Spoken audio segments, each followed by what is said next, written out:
How's it going, guys? This is the Fiery Friar. You're watching the Fiery Friar podcast. It's episode 15, August 8th, 2024. Padres won 7-6 over the Pirates today. Another nail biter, two in a row. Ended up sweeping the Pirates. Beat them by a run. Got out hit today, which is a rarity. That's a good thing. 7 hits, 7 runs. 7 hits, 7 runs. And 3 of those runs were in the 9th inning. So Padres are just finding insane ways to win lately. We are the best team in the league right now.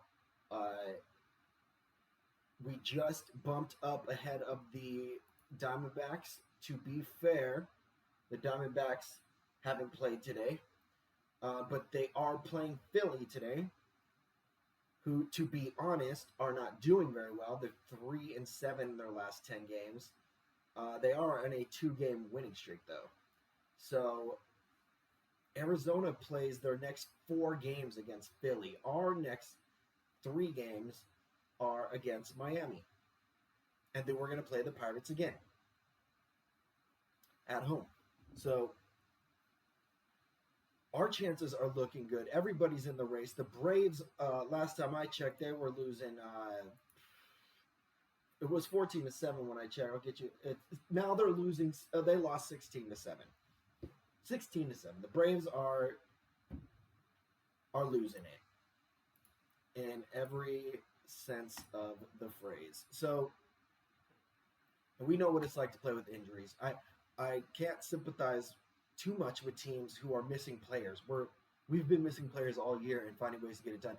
I legitimately think we have the best team right now. And I think we have the best team in the league, not just right now. Because I'm not even scared if we're out.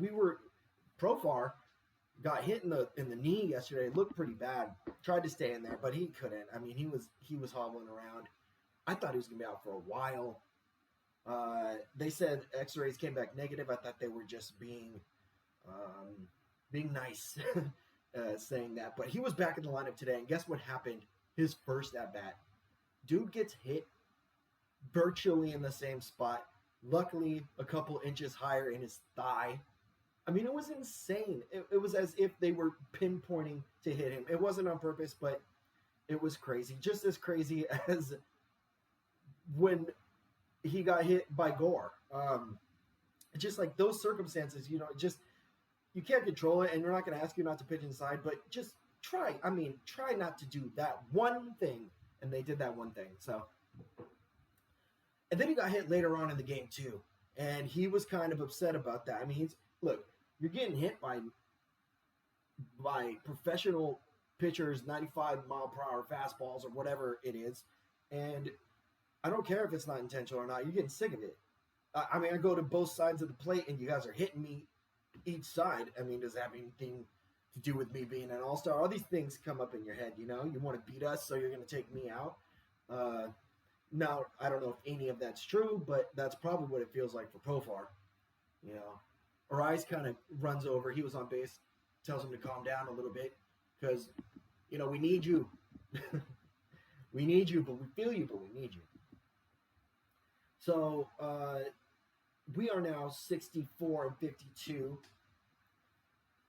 And we, for the moment, are in first place in the wild card race.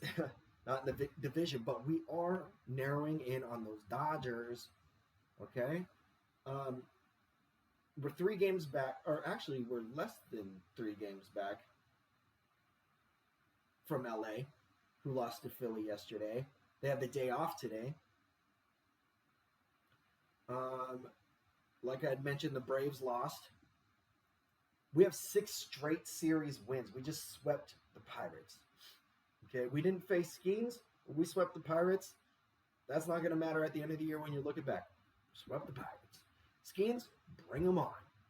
Bring them on. I'd love to see that, but I would definitely rather have a W. That's for sure. Not saying we couldn't get a W against Skeens, but, potential rookie of the year. Well, I think even Merrill is uh, honestly a better candidate because he's helped his team out basically just more days of the year than Skeen has. But he's a pitcher, so it's not exactly fair. I feel like they should have rookie of the year pitchers and then position players. But that's not the way it is, and it doesn't even matter. So it doesn't matter who wins rookie of the year. They're both amazing rookies. So I'll just do a little recap of this game for you.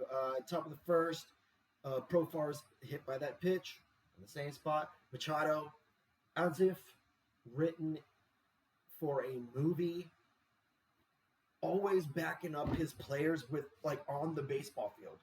Hits a 2-run home run. So here at Profar, I don't know if your leg's hurting a little bit, but you don't have to run around the bases. I'll just get a home run. Okay, so we're up 2-0. They don't do anything there at bat. Let's go to top of the second. Merrill gets a single. Merrill is Merrill Barrel. I mean, he is just unstoppable. This dude, he's batting. Is he batting 290 now? I guarantee you he's batting like 290 now. Let's see. 289. Okay, just wait for tomorrow. He'll be hitting 291. Okay, so Merrill gets a single on the top of the second. Peralta backs him up with the 2-run homer. Bloop in a blast. Bloop in a blast. Profar wasn't a bloop. It was an oop because he got hit by the pitch, but it's just followed by a blast. So we're winning 4-0 at that point. Bottom of the third. We got some questionable stuff going on. I'm sorry. Are they stealing signs? Is it illegal to steal signs? I'm not sure. I know it's illegal to hire a cameraman to be in center field or whatever and phone the pitches or signal the pitches to someone in the dugout and bang a trash can. I mean, come on, that's ridiculous. But is it wrong if the guy on second is picking up the signs? Doesn't that mean that, you're letting yourself get got? You're not hiding your signs enough, or he's the pitcher's, not disguising well enough. If he's tipping those pitches, kind of seems like it's on the pitcher or the defense's. It's the defense's wrongdoing in a way. It's like, hey, it's part of your job to disguise those pitches. If they can pick up on them, what are they supposed to just not? I think they should, but if they're if they're crossing the line and, having people in the crowd and relaying, like I just said, that's a little much. But I don't know what came of that. In fact, I believe I could show you guys that right now. How about that? Let's go right here. So what you're going to see is you're going to see a base hit here. Before that, not a base hit. I'm sorry. He lines out, but before that, we got a runner on second, and apparently he taps his helmet. Not apparently, you can see it, and he does it in a way that's not very natural. Let's just say that much. And then this dude crushes the ball to first base later on in the game too, with the same guy on second base. He touched his helmet again. It looked a little better acting that time. Dude sprays a ball to left center, and I believe he gets thrown out at second, but the run scores. It was his hardest hit ball all year. Pretty sure that's what they said. So here we go.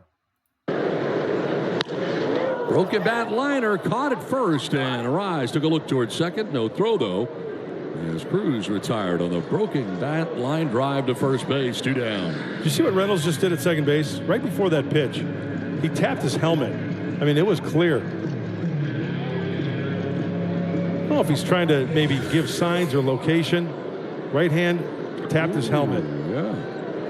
And then Cruz, I mean, he cleans this out. It's almost as if he knows that ball's going to be in. I'm just observing, what I just observed right there. Because Cruz got to that pitch, I mean, like he knew it was coming. He was on it. He was on it.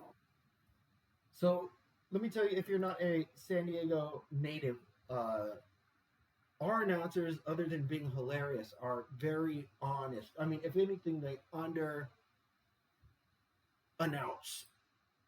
sometimes when things are questionable. And I'm sitting there, yelling up a storm, and they don't even barely mention something. So for them to mention this and kind of go on a little tangent about it, it speaks volumes. So I'm going to move on from that. Let people that actually matter handle that. But I don't know how to take it. I don't know if it's legal or not. I think it's probably legal. I mean, use your pitch comm or hide your signs better. Anyways, so where was I? Okay, so let's go to the bottom of the fifth. After giving up those 2 home runs, they'd retired 10 batters of ours in a row. So, they found the pitcher found his rhythm.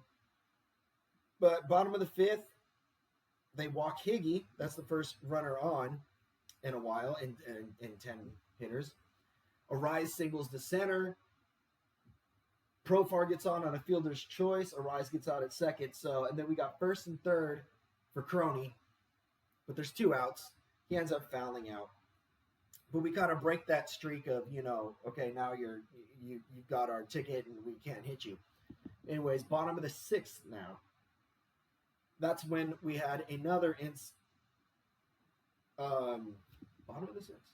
I'm sorry, it was top of the 5.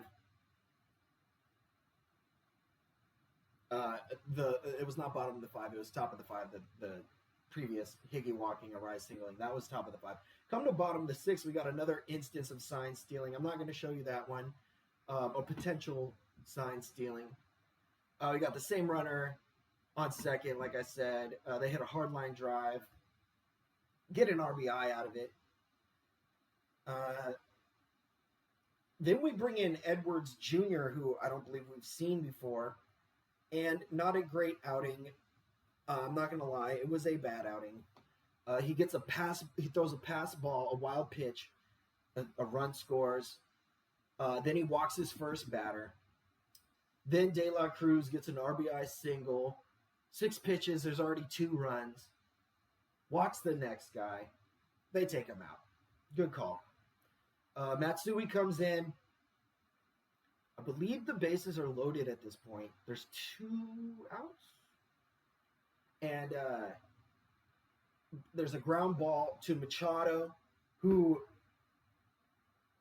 after the game, had mentioned he didn't think he had to play at first. He was thinking possibly second, but then by the time he got to the ball, he said, screw it.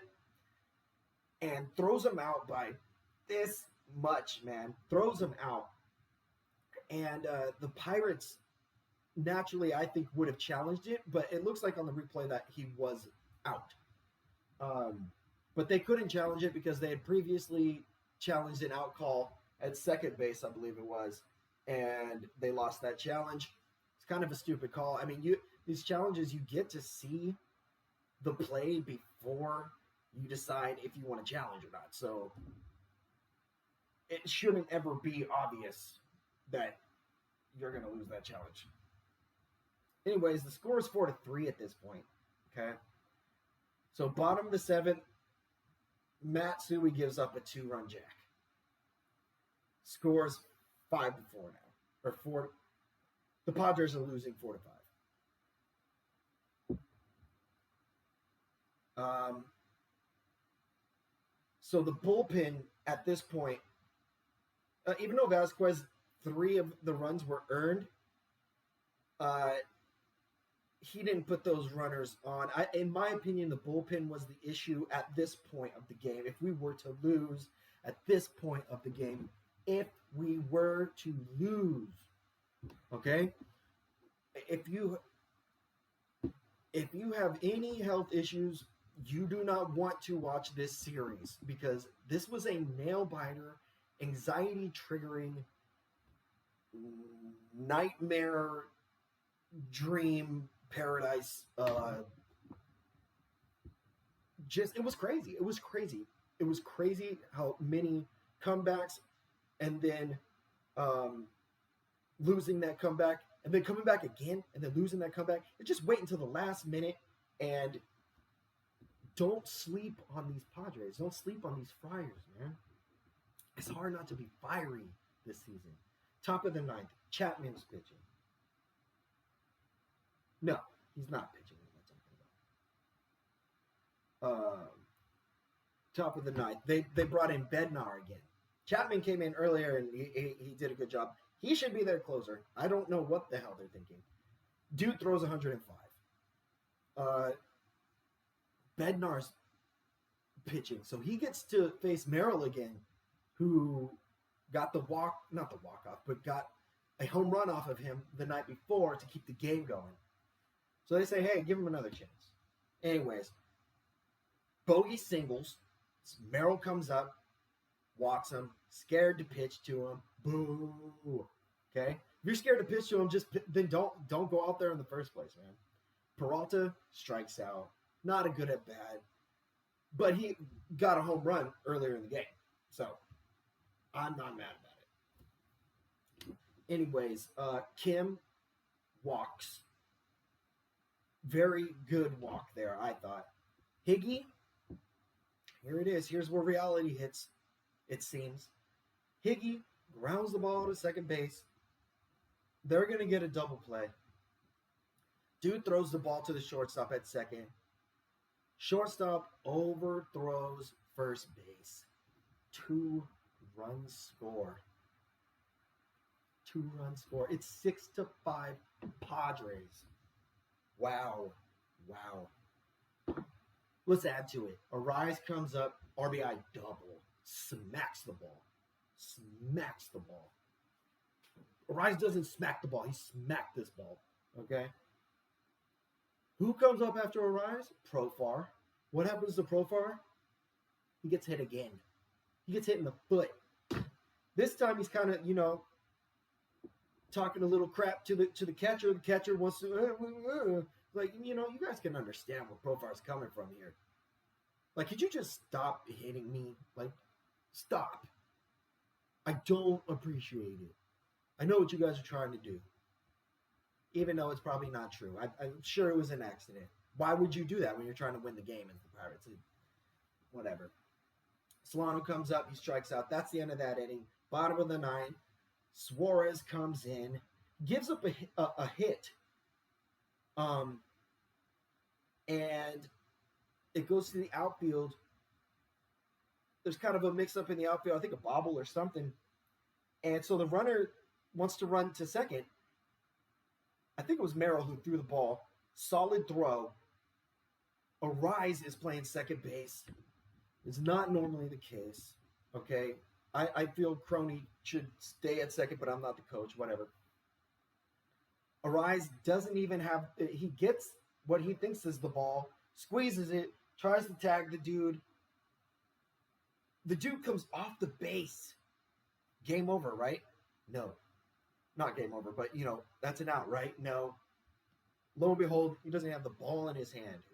He never caught the freaking ball. What happens after that? Tellez gets a base hit. That runner scores. It's 7-6. Get your Xanax out. Is this another heartbreaker? De La Cruz comes up. Suarez is Suarez. Strikes him out. Padres finding a way to win. The baseball gods are on their side. Everybody's just... If it's not going to be out-hitting them, well, it's going to be outscoring them. It's always going to be outscoring them, it seems like. We can't win every game, okay? We're not going to win every game. But with earlier in this series, Cease and the rain delay, them being cautious and not wanting to, and trying to think long term, and hey, let's Cease, got to take you out. It's been too long of a rain delay. Even though you'd probably win the game for us, we're going to have to go another route, plan B, see what we can do, and they still win. That's why they're thinking long term and winning short term still.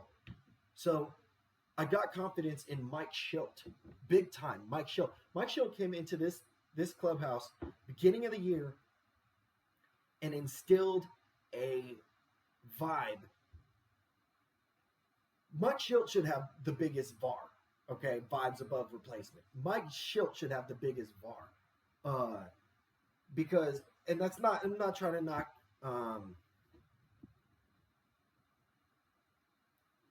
I'm not trying to knock the person. I can't, Melvin, the person, come on. Not trying to knock Melvin, man. But there was no good vibe. There wasn't good vibes like there is this year. Like when Mike Schilt came in, it's all about the team, man. These guys love talking good about each other. They love talking good about each other. You can almost see it like instantly in the interview. If you compliment them, they're going to have humility and say, it's a team effort, man. It's a team effort. But if you say, how do you feel about Merrill doing this? And you're talking to Machado, they're going to go on a rant about how great Merrill is because these guys love each other as a unit, as a team. And you could take us out in any way. You could try to take us out in any way you want. You could throw at us. You can talk crap. We're going to beat you on the baseball field. We're going to hold our emotions when our sold out crowd night after night after night after night might be losing it a little bit. But guess what? We have confidence. We're going to come back. We're going to win this game. That's how they feel all the time. It doesn't matter if you talk about the Cubs come back 8 runs earlier in the season, or if you're talking about all the walk-offs. I mean, how many are there now? Like 7? The Padres have what it takes to win it all. And that's something that is hard to talk about because it's not because I don't want to jinx it, because what I say, it doesn't even matter. It's not going to affect anything, okay? They're certainly not going to hear what I'm saying and be in the dugout or in the clubhouse and be like, did you hear what the Fiery Friar said about? No, they don't know any of our opinions on that personal level. You just don't want to say it because you don't want to be naive. You don't want to be ignorant. Baseball is a game, 163 games a year, and it's streaky and it's up and down. And like the Phillies right now, they were unstoppable. They're 3-7 in their last 10 games. Nobody has above a 600 winning percentage right now in either league. In either league. The Orioles have 591. We whooped on the Orioles. So you tell me, I mean, why not us? Why not us? You can't give many reasons why not us right now. The Padres are, and they've got Musgrove coming back possibly on Monday against the Marlins. We'll see how he does. But even if he doesn't do great and he's not ready, that's okay. We've been playing without you, man. Just support us in the dugout till you're healthy, man. And we got you. Everybody's got each other's backs. Tatis is dying to come out. I know Tatis is dying to come out. I think he'd go out there against doctor's orders and just lie about it. I'm fine, if he could, He wants to be out there. Everybody wants him out there. He's not going to come in and kill this team chemistry. We were scared of that happening with Bogarts coming back. We thought he was going to maybe come in, and it's like, what, dude, we've been doing great without you, bro. Like, we don't really want to wait for you to start hitting and stuff and, like, getting back into the groove. He said, okay, that's cool. I'll just start hitting. So, and I don't even know what his numbers are right now, but he's hitting, let's see, actually, 275. Okay? I mean, I can't even tell you how many he's jumped up since the beginning of the year. We're not worried about this. Anybody can come in, anybody can fall out, and we're still good. Like, Arise, you don't even need to be in the lineup, and we're still going to get 15, 16 hits. This is the first time in a while that I've looked at we've gotten less hits than the other team, or even less than 10 hits in a game. So we're hitting machines. All we did was add bullpen. We didn't even add a starter, really. I guess we did add Perez. Musgrove come back. I mean, maybe Darvish come back too. Who knows? God bless him in his situation. I hope everything's going, not too bad for him. And he is able to, because he's coming on like age 37 now. I'm more concerned. I hope he gets to play more baseball before it's too late, when he's still cooking. But proud of these guys, and I appreciate you listening. We got a Miami series. We got to take advantage. We got to take advantage of these teams that we should be taking advantage of. And what did we do this 3 games? We found ways to just win, man. We barely won, but we won. Because that, what that shows me, 2 games in a row like this, nail biters, back and forth, and you win by 1, is we're never out of this. Our goal is to win. I don't care what we did last inning. Let's find a way to put people on base. If it's walks, if it's hits, if it's homers, if it's stealing, if it's being aggressive, if it's not being aggressive, let's find out the strategy. And that's what I think Mike Schilt is behind, and Ruben Niebla is behind that.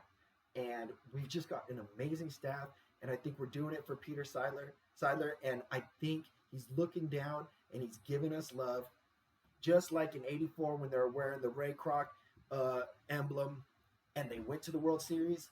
We're wearing the PS, and I think we're going to the World Series. Quote me now. Fiery Friar. Thanks for watching.